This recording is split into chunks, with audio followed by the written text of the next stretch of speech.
Amado y bendito Señor, estamos verdaderamente agradecidas contigo por el privilegio que nos da, Señor, de reunirnos en tu nombre, Padre. Gracias por la vida de Tania, Señor, y por la vida de cada una de las que estamos aquí y que vamos a tomar este estudio, Señor. Abre nuestro entendimiento, te lo rogamos. Abre nuestros ojos, Señor.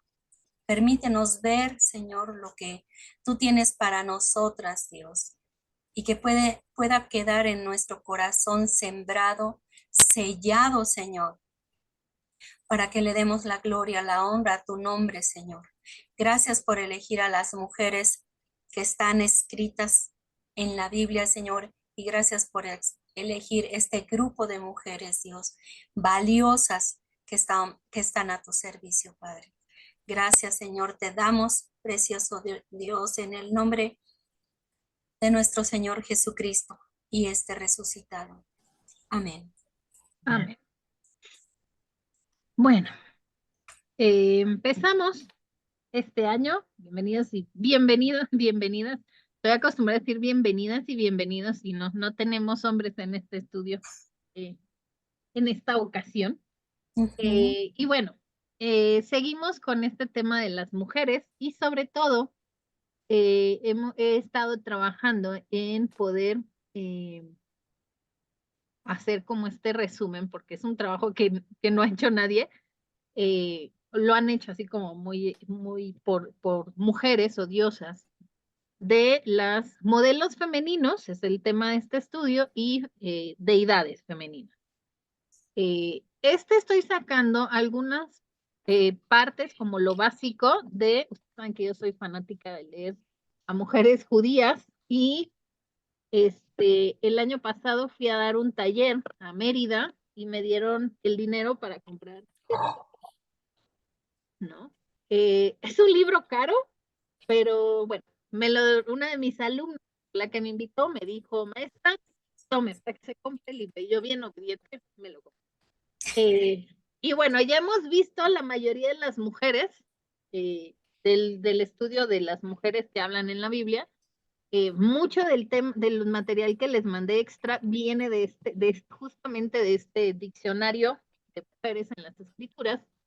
Y me llamó la atención que la tercera parte de este libro es de modelos femeninos y deidades femeninas que se mencionan en la Biblia, ¿no? Entonces, bueno, lo voy a ir tomando de ahí y voy a ir sacando de otros materiales que tengo sobre estos modelos o sobre estas deidades femeninas, ¿no? Que hay, que se llegan a mencionar y que nosotros las leemos y no tomamos como en cuenta esta presencia, ¿no? De estas deidades. Vamos a hablar no solamente de deidades femeninas de los babilónicos, cananeos, asirios, de Egipto, de Roma, sino también de estos pasajes que son como los modelos femeninos que se nos ha impuesto o se han interpretado en el texto bíblico. Todo el material que vamos a estar viendo tiene la referencia bíblica de donde es mencionada, entonces va a estar interesante poder ir leyéndolo, ¿no? Desde el mismo texto. Hay muchísimas más imágenes de deidades, hay muchos más modelos femeninos en el contexto del mundo bíblico, pero vamos a tomar nada más las que están en la Biblia. Entonces, aquí viene lo bueno, son 42 mujeres, no son 40 porque las otras dos están repetidas, son 42, así que vamos a estar durante 42 lunes hablando sobre estas mujeres, ¿sí? Algunas, sobre todo con las diosas, va a pasar que se mezclan un poquito con la diosa de hoy, Anatú, o la diosa Ashera o la diosa Astartek.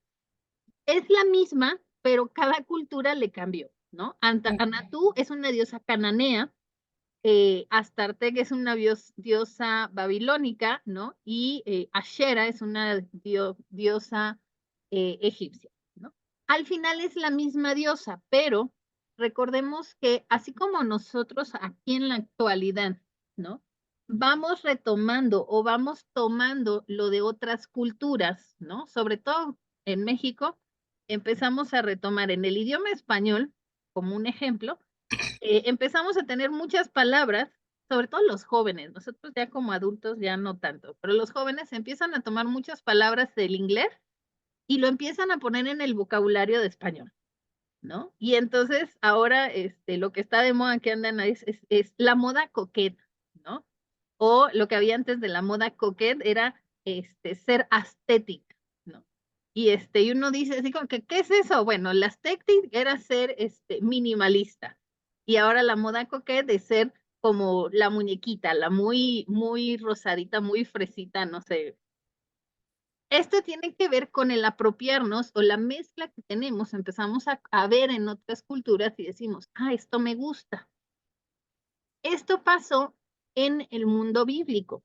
Nosotros en nuestro texto bíblico y en nuestras iglesias hablamos de Dios, de Yahvé, ¿no? Pero este Dios, aunque el texto nos vamos a Génesis y este Dios es sobre todo los demás dioses que pueden existir, estamos hablando del Dios judío, ¿no? Y habían otras culturas y habían otros pueblos que creían en otros dioses. Entonces, así entramos un poquito con estas figuras, estas deidades, y que conforme los vamos a ir viendo a lo largo de estos lunes, de pronto vamos a ir encontrando así como que esto se parece a algo en el texto bíblico o la imagen de Dios que tenemos de ciertas cosas, ¿no? Para que veamos y no nos espantemos en que hay una referencia o hay siempre hay como esto me gustó y lo traigo para acá, ¿no? Entonces, eso es lo que vamos a encontrarnos un poco en este estudio. Y bueno, con Anat o Anantú, es que tiene varias imágenes. Ella es una figura, dice un poco, dice, prominente de los textos mitológicos cananeos. Y empiezo con los cananeos porque los cananeos son mucho más antiguos que los babilónicos. Aunque con esta diosa cananea, lo que pasa es que no había la afirmación o no había esta parte de lo que hay con los babilónicos eh, del panteón de dioses, ¿no? Sino que con los cananeos se empiezan a nombrar, pero todavía no hay imágenes tan fuertes como lo hay más adelante, ¿no? Esta diosa, se dice, data del año 1400 antes de la era común, o sea, muchísimo antes. Dice, y fue descubierto, y dice, descubiertos en el Ugarit, en la costa siria. Esta es una diosa soltera guerrera, la hermana o consorte del dios de la fertilidad y la tormenta Baal. Baal sí es un dios masculino que es nombrado varias veces en el texto bíblico, pero de Anat se mencionan muy pocos. Desempeña esta mujer, y es interesante la historia, ahorita se las voy a contar, desempeña un papel importante en los mitos ugaríticos, rescatando a Baal del inframundo y derrotando a Motu, el dios del amor. Ahí por ahí ya yo lo estaba leyendo y dije, ah, pues sí, está medio interesante esta diosa. Esta mujer, dice, se considera, bueno, esta diosa se considera una joven hermosa. A menudo, dice, se le llamaba virgen en los textos antiguos. Dice, y probablemente es una de las deidades cananeas más conocidas. Fue famosa por su vigor juvenil y ferocidad en la batalla.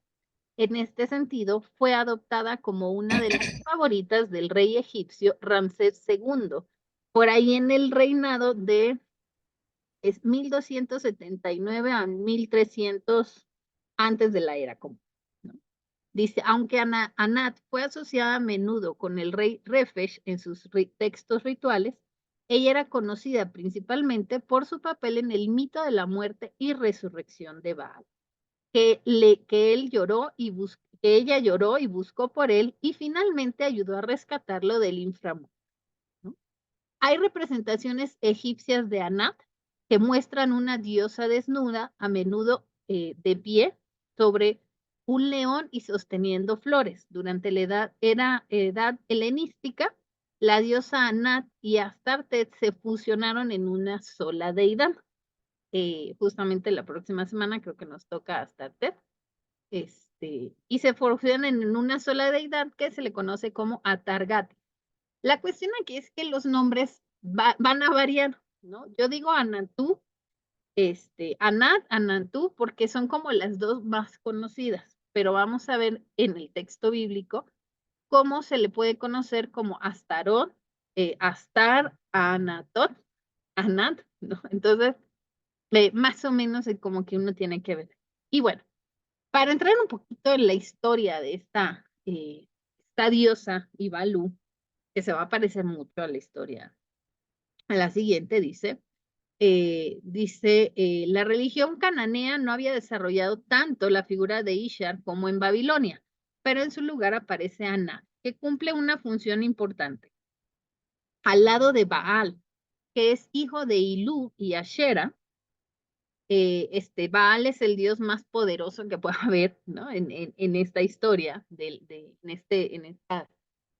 en este pueblo babilónico o en este pueblo cananeo.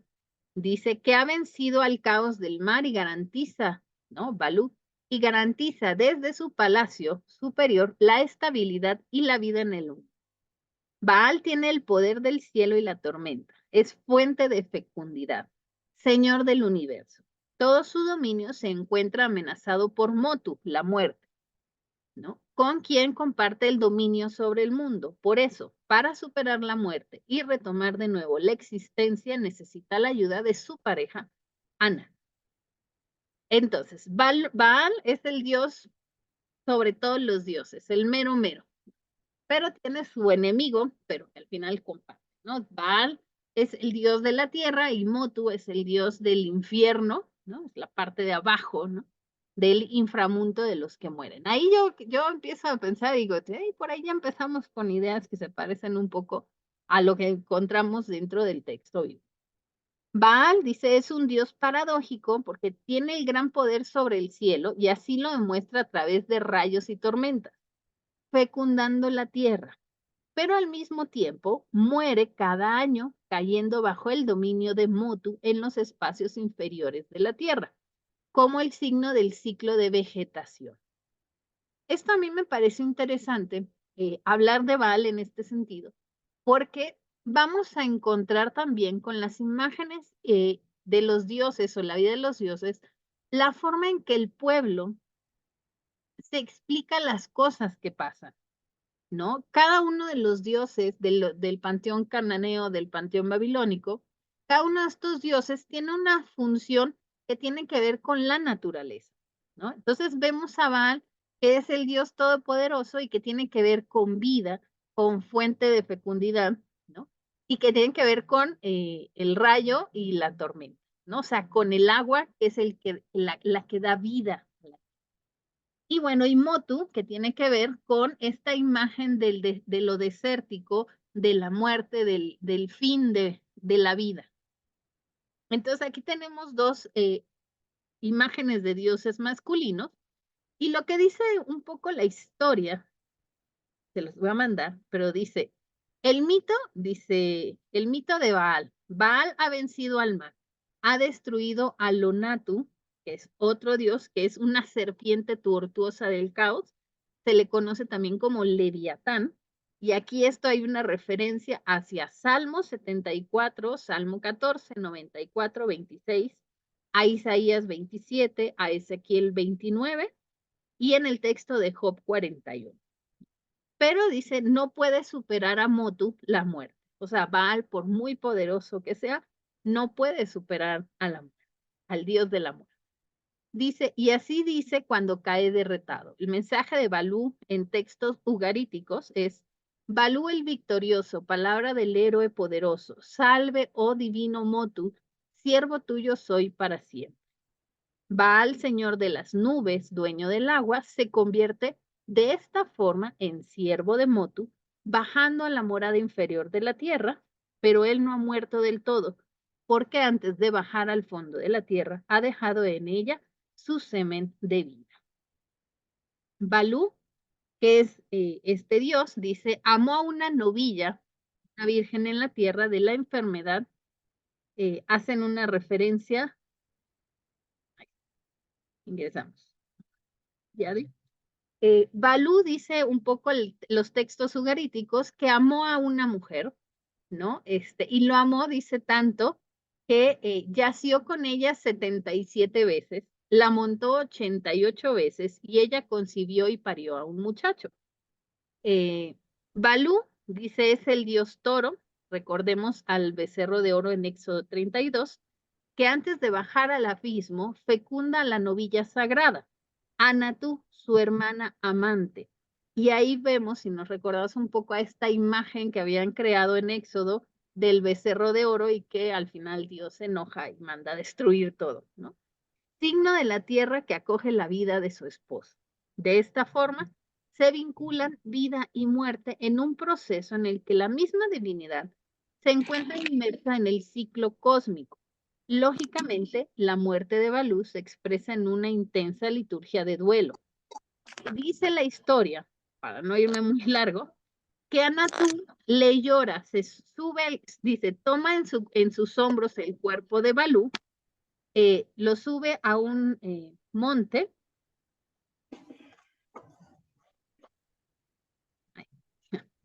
Lo sube a un monte, lo sube a las cumbres del Zafón, le lloró y le sepultó. Le puso en las cavernas de los dioses de la tierra, dice, y empieza a decir, ha muerto Balú, y nada puede ocupar su trono ni reinar en su lugar. Está triste la tierra, postrado los dioses. Solo Anatú, la doncella, se mantiene vigilante después de haberla enterrado en la cueva de una montaña. Un día y más pasaron y Anatú, la doncella, lo buscó, como el corazón de la vaca por su ternero, como el de la oveja por su cordero. Y así batía el corazón de Anatú por Balú. Agarró a Motu por el borde del vestido, por el extremo del manto. Alzó su voz y exclamó, venga Motu, dame a mi hermano. Y de esta forma, dice, Anatú, tierra amante, mantiene la memoria de Balú luchando contra Motu. Dice, y un día y más pasaron, los días se hicieron meses, y Anatú la virgen le buscó. Agarró al divino Motu, con el cuchillo le partió, con el bielo, del bielo, en el fuego le quemó, con piedras de molienda le trituró, y en el campo le diseminó. Esta es una clara escena dice, es una clara escena de la siega y la trilla. La Virgen Anatú, divina trilladora, corta y aventa, quema y tritura a Motu, que así aparece como la otra cara de Balú, pues ambos vienen a mostrarse como un signo de una misma alternancia de muerte y vida, invierno y verano. En este contexto, Balú es signo de vida, pero solo con su amante hermana Anatú. Muere el varón, que es el signo del agua y el trigo, y es la cosecha.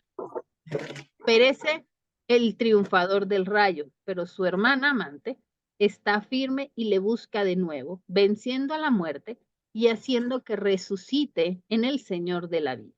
Desde ese fondo se entiende el gran final del drama que el texto presenta como el sueño de Dios, del dios Ilú, pero está vivo Balú, el victorioso que en su ser el príncipe es el señor de la tierra. Los cielos llueven aceite, los torrentes fluyen miel. Yo lo sé y está vivo Balú el victorioso. Esta es su ser, el señor de la tierra. Es un texto del texto ugarítico que les estaba leyendo. Pero vemos, o quedémonos un poco con esta imagen, ¿no? Porque vamos a estar hablando de Balú. Es un dios importante dentro de los otros pueblos, ¿no? Dentro de los panteones. Pero imagínense esta imagen de la vida o sea, cómo se explicaba el mundo cananeo, ¿no? Cómo se explicaba el pueblo cananeo, estas cuestiones de la vida y la muerte, la tierra, la fertilidad, la primavera, el invierno, la lluvia, o sea, cómo era la forma de explicar la razón. ¿No? ¿Por qué llueve? ¿Por qué la sequía? ¿Y cómo es que después de que llueve empieza a brotar, ¿no? Y entonces cómo se ve o cómo se ve el mundo a través de estos ojos. Esto es lo importante de conocer estas historias. A diferencia, un poco, bueno, lo vamos a ir a ver, lo vamos a ir viendo después, pero nosotros ahora yo creo que a veces somos tan racionales o tan lógicos, ¿no? Que es, ay, pues sabemos que llueve porque sube la humedad y, ¿no? Pero la forma en que de pronto nos explican o cómo ven el mundo, a mí me llama mucho la atención cómo ellos ven estos ciclos de la vida, estos ciclos de la naturaleza, ¿no? Y claro, lo ponen con la imagen de un dios, una diosa, porque no había otra forma de explicar algo tan maravilloso como de pronto ver una montaña completamente seca y con la lluvia de pronto se vuelve verde, ¿no? Este ciclo de la vida para ellos era algo asombroso. Para mí me encanta, he vivido en campo, entonces esta parte de ver cómo los ciclos se va repitiendo, ¿no? Y la historia de Anatú y Baal va siendo así, se va repitiendo. Cada año Baal resucita. Ahora, para irme al texto. Tenemos esta idea de Anatú. Ahora, la imagen de Anatú aparece, primeramente la vamos a encontrar como el nombre de Bet Anat o Anatón, depende de la traducción. Lenguaje actual no es una buena traducción para hacer esta parte de lo que vamos a estar viendo de estos dioses. Pueden ver lo que es la Reina Valera 60 o la Biblia Jerusalén, que son más literales estos textos. Y entonces nos van a llevar a entender, porque lo traté de leer en lenguaje actual y se corta justamente el texto de Jueces, capítulo 3, versículo 31. Se habla de Bet Anat.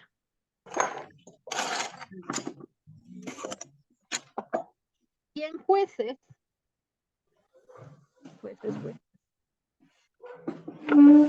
Pastora, ¿le podemos pedir a Yadi si apaga su micrófono? Sí, a ver. Déjame. Ya, sí, ya te lo iba a apagar ya. Jueces 3. Jueces Isaías, pero ya no sé dónde está Jueces. Aquí. Jueces, capítulo 3. A ver si esta Biblia lo trae. Yo creo que sí, más literal. Jueces 3, versículo 31.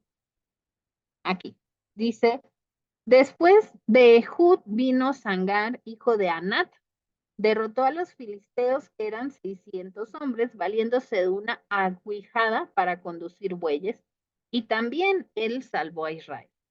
Aquí no nos habla de la diosa Anat, pero dice un poco el análisis de este texto, que cuando se habla, aunque se habla del hijo de Anat, o en el texto hebreo dice Bet Anat, es la influencia de esta diosa dentro del pueblo israelita. Se usa en este caso, bueno, al menos en este texto, también en el de Josué 15:59 y Josué 19:38, además de Jueces 1:33, como un nombre del lugar o hablar del hijo de. Se llega a hablar de Anatot en Josué 21, capítulo 21, versículo 18. En Primera de Reyes, capítulo 2, versículo 26, y en Isaías 10, capítulo 10, versículo 30, y en Jeremías 1:1. En este caso se usa como nombre para dentro de lugares o para descendencia. Y dice, y los nombres personales, Shangar Bet Anat, ¿no? Que es el que leí ahorita, Jueces 31, y también en el capítulo 5, versículo 6. Se usa también en Primera de Crónicas, capítulo 8, versículo 24. Y Anatot se usa en Primera de Crónicas, capítulo 7, versículo 8. Son un montón de referencias. ¿Se dan cuenta de cuántas referencias tenemos de esta diosa? Aunque se usa como nombre personal, no hay una referencia todavía directa. Ahorita les voy a decir en dónde encontramos una referencia más directa de ella. Y en Nehemías 10, versículo 19. Estos nombres, dice, reflejan la adoración o veneración de la diosa Anat entre los israelitas. Bet Anat, ella dice, por ejemplo, significa casa o templo de Anat. Anatot es el plural del nombre Anat, así como Astarot, comparada en Deuteronomio, capítulo 1, versículo 4. Es el plural, no sé qué, ahí está. Es el plural del nombre divino, Astartet, un poquito del que se habla de Deuteronomio, pero les digo, se llegan a fusionar estas diosas. Y el nombre de Shangar, hijo de Anat, sin embargo, no puede significar hijo de la diosa Anat. La fórmula, nombre personal, hijo de, el nombre de, y más el hijo de, el hijo de, se menciona al padre, generalmente colocan el nombre del padre en la segunda posición. Por lo tanto, el nombre de Anat, en este caso, en el de Josué, que es como el que hace más referencia a este texto, puede ser una forma abreviada de un nombre masculino tal como Anatotias o Anatiahua, que puede significar simplemente señal de llave. Si es así, dice, el nombre de Shangar no tendría nada que ver con la diosa Anat. Sin embargo, debido a que Shangar era un guerrero y Anat una deidad guerrera, y debido a los topónimos como Bet Anot, apuntan a la veneración de la diosa entre algunos israelíes.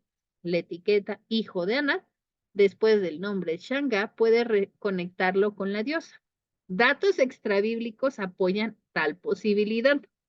Anat está entre un grupo de 3 diosas de los textos cananeos. Las otras 2 son Acera y Astarte. Entonces, vemos y nos encontramos entonces con que sí hay una referencia de esta diosa, no como diosa como tal, no como el becerro de oro que construyeron en el texto, en Éxodo, ¿no? Y se habla de Baal más directamente, pero al encontrar esta referencia con el nombre, vemos que hay un conocimiento de esta diosa, ¿no? Y hay cierta, tal vez muy por debajo, ¿no? Se dice que hay referencia a que había una adoración a esta diosa desde el pueblo israelí. Recordemos que en el Antiguo Testamento, aunque se habla del pueblo israelita, eran múltiples tribus que venían de distintos lugares. Entonces era normal apropiarse, ¿no? De pronto de alguna diosa. Nos recordemos con Rebeca, sí, la esposa de Isaac, sí es Rebeca, ¿verdad? Que se lleva los dioses, ¿no? Escondidos de su, o sea, y habla de las figuras de los dioses de la familia. Entonces, el hablar de una dualidad religiosa no es tan extraño para el mundo bíblico, ¿no? Claro, el texto bíblico nos va a hablar del Dios más importante, ¿no? Que es Yahvé o Dios o Jehová, pues depende de la traducción, o qué parte lo leamos, ¿no? Pero no hay un descarte, porque esto lo encontramos también en otros textos, sobre todo de los otros pueblos, ¿no? Si nos vamos a textos ugaríticos, a textos cananeos, vamos a encontrar referencias de estas diosas. En el caso de la Biblia, en esta ocasión, pues tenemos referencia del nombre de personas o se habla de lugares de Anat o Anatot, ¿no? Que tenga que ver, que nos hace referencia de si la conocían y puede que haya habido una veneración en este caso. Y que la dualidad religiosa, creo, habría que tomarla que es algo, que no es algo extraño, aún en la actualidad. Hay muchas, hay muchas personas que conozco que son cristianas, que van a iglesias protestantes, pero que también crecieron con la tradición católica. Entonces es difícil de pronto decir, dejo de lado esto, ¿no? Y entonces pueden decir, no, yo no creo en la Virgen de Guadalupe, pero muy en el fondo tienen arraigado ese conocimiento porque es algo que les enseñaron desde niños. Entonces, la dualidad religiosa no es algo que se quedó en el mundo bíblico, se vive en la actualidad. En Asia, sobre todo, que ahora es como más de moda hablar de Corea y Seúl y todo esto, se vive una dualidad religiosa. Hay presbiterianos, pero también se hace el ritual anual de cuando fallece algún miembro de la familia, se va a donde está enterrado, ¿no? Y se hace, y se le lleva comida, y se hace todo un ritual, ¿no? A los dioses que tienen que ver con la muerte en esta cultura, ¿no? Entonces, estas dualidades religiosas existen, ¿no? No sé si estén mal, ¿no? Creo que al final todos creemos en Dios, pero también por ahí de pronto nos vamos a ver qué dice el horóscopo, digo yo, ¿no? O nos vamos así como a ver, por ahí mi esposo decía con una hermana de su iglesia, bueno, una de las mujeres de su iglesia, que sale de la iglesia y se persina, ¿no? Y entonces Gerson se quedó y le dice, oye, dice, pues por si acaso, pastor, y así como que dices, bueno, dice, bueno, acabamos de salir del culto y sales y te persinas al salir, pues por si acaso, ¿no? Entonces ahí vemos esta cuestión de el arraigo que tenemos todavía de dónde venimos, ¿no? O con lo que hemos crecido, lo que nos han enseñado. ¿Tito? Bueno, yo ya hablé mucho. Preguntas, dudas, quejas. Sí, Bárbara. Sí es cierto que, por ejemplo, había pueblos que digo, convivían con otros pueblos y pues a veces inclusive se casaban con mujeres de otros pueblos y entonces iban adoptando esas costumbres. Pero siempre, bueno, lo que estaba viendo es que, por ejemplo, hay varios versículos, pero que en esos versículos Jehová se enoja, porque, bueno, ya ve, se enoja porque están adorando y hay varios textos donde inclusive dice que el pueblo de Israel dice, ya prometemos no adorar ni a Baal ni a Serat y nos vamos a dedicar a adorar al Dios de Israel, a Jehová. Entonces, lo que sí los menciona en la Biblia, bueno, pero la mención que hace es, ya déjenlos, ya déjenlos, ya déjenlos, al único que deben de adorar es a Yahvé. Y después también hay varios textos que más bien hasta condena al pueblo de Canaán, porque no deja sus costumbres, porque también bueno, lo que estaba leyendo es que el problema también que había en la adoración de Baal y Asenat era que había, sí, ahí sí hacían sacrificios y hacían, también cuestiones, habían esclavos sexuales, tanto hombres como mujeres, porque después lo condena también esos actos que se dedican que son para adorar a Baal y a Senat. Entonces, si la Biblia lo que hace, bueno, en esa lo que hace sí los nombra, pero los nombra condenándolos y pidiéndoles que dejen a esos dioses, porque esos dioses tienen otras costumbres que quieren quitar dentro del pueblo de Israel, como es el tipo de adoración que tenían. Entonces, pues obviamente, pues sí, es como, por ejemplo, no sé, ahora que están viniendo los haitianos, digo, bueno, sí, están los haitianos, pero no sigan sus costumbres, por decir algo, ¿no? Y es lo que, por lo que, y ellos están adorando, ellos tienen por costumbre, o por ejemplo, no sé, los que son santeros, bueno, ellos están haciendo eso, pero eso no se hace. Ustedes tienen que seguir estas normas. Y entonces sí los nombra en la Biblia, pero los nombra diciendo, sí hay quien hace culto, pero eso no está bien. Tienen que dejarlo y dedicarse a adorar a Jehová con estas formas y Jehová los condena por su tipo de adoración que llevan. Y y bueno, son los textos que estaba yo viendo. Igual a lo mejor como están metidos en los nombres, porque bueno, es como aquí, ¿no? Que muchos se llaman Lupitas, ¿no? Inclusive hay hombres que se llaman Lupito porque va en honor ¿cómo se llama? Sus creencias. o quienes tienen el nombre del santo en el que nacieron, y ya cuando se convierten en cristianos, pues ya no le hacen caso a su santo, pero en su época pues eran. Entonces me imagino que también muchas personas traen metido el nombre de Asenat o algo así, porque traen una tradición, ¿no? Y que, bueno, a la hora de convertirse o de adoptar al pueblo israelita, pues siguen conservando su nombre, pero pues Dios pide, bueno, en las escrituras pide que dejen las costumbres de adoración a Baal y a Senat. Sí, y sobre todo, ahorita te doy la palabra, Nubia. La cuestión ahí es que vemos que bueno, por lo menos estas referencias que vamos a estar viendo sobre estas deidades y todo, tiene que ver con que, sobre todo creo que por lo menos a mí me hace entender que que el pueblo de Israel no era el único en tierra, ¿no? O sea, eh, habían otros pueblos, habían otras creencias, ¿no? Y queda atestiguado en el texto, que claro, como dice Bárbara, ¿no?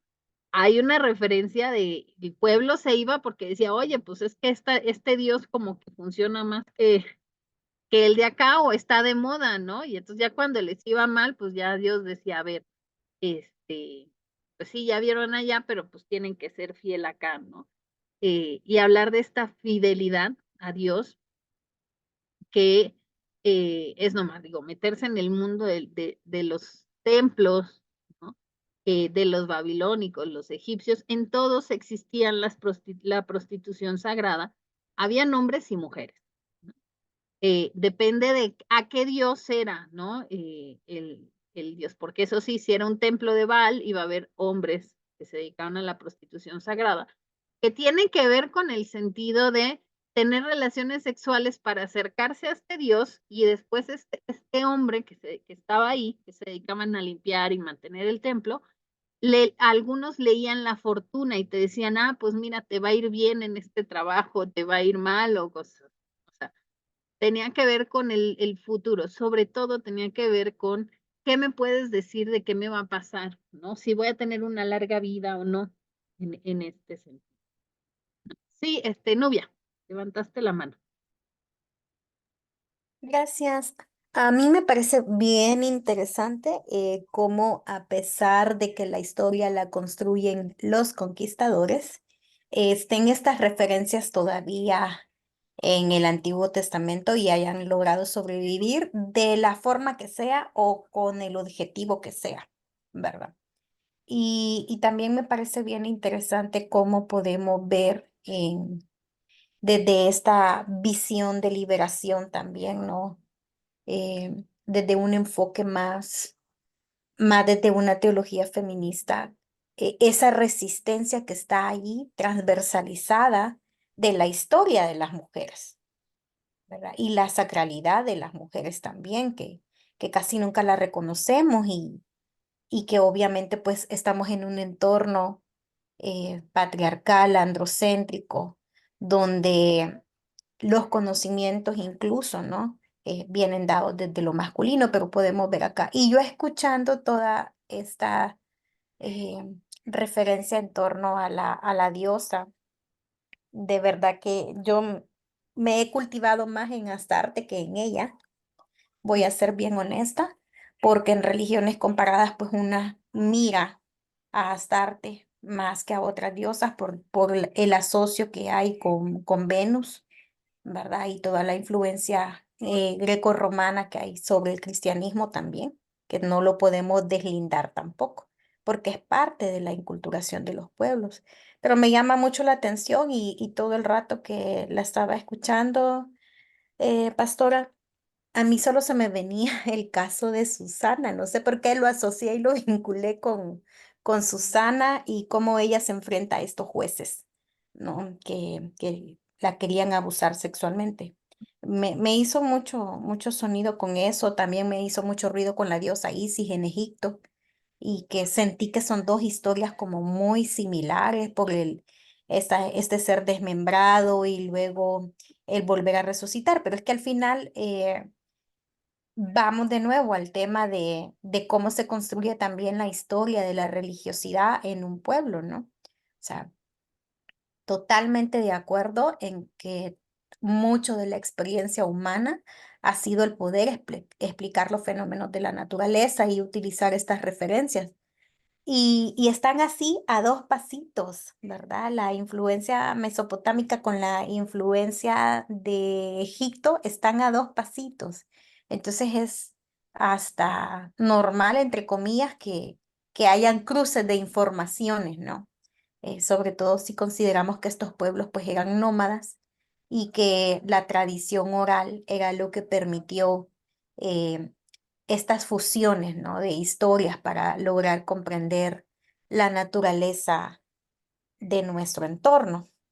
Así es que yo me quedaría con eso y me quedaría también con esa chispita de realmente a dónde estuvo el punto de quiebre, ¿verdad? Y también los motivos y las razones por las cuales, pues, todas estas figuras femeninas son sacadas del Antiguo Testamento como personajes de poder dentro de una tradición que se está construyendo.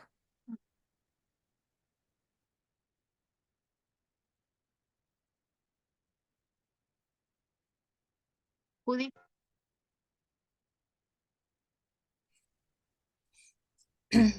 Pues ahorita que decía sobre dónde fue el quiebre, fue a partir de Esdras y Nehemías. A partir de ese momento, Esdras y Nehemías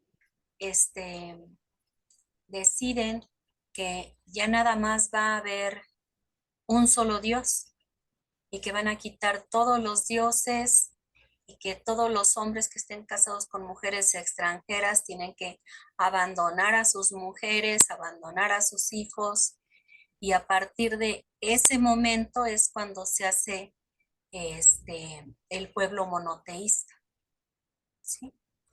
Ahí en el libro de Esdras y en el de Nehemías está toda la historia que es a partir de ese momento. Ujú. Nada más ese era mi comentario. Gracias, Judy. A ver, estaba viendo cómo bajaba la manita. Sí, bueno, o sea, es lo que vamos a ir viendo a lo largo, que estaba ahorita checando la lista, sobre estas imágenes, estas diosas.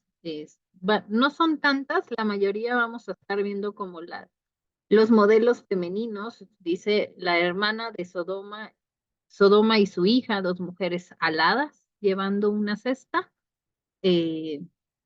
Sión como una ciudad que se está construyendo, que dice mujer llorando, mujeres de Jerusalén, mujer extraña. Entonces, vamos a estar viendo eso, por ahí vamos a ver a la gran prostituta de Apocalipsis, ¿no? Sobre todo en estas, les digo, estas imágenes o modelos femeninos, ¿no? Que hay mencionados en la Biblia. Y bueno, sí, Bárbara.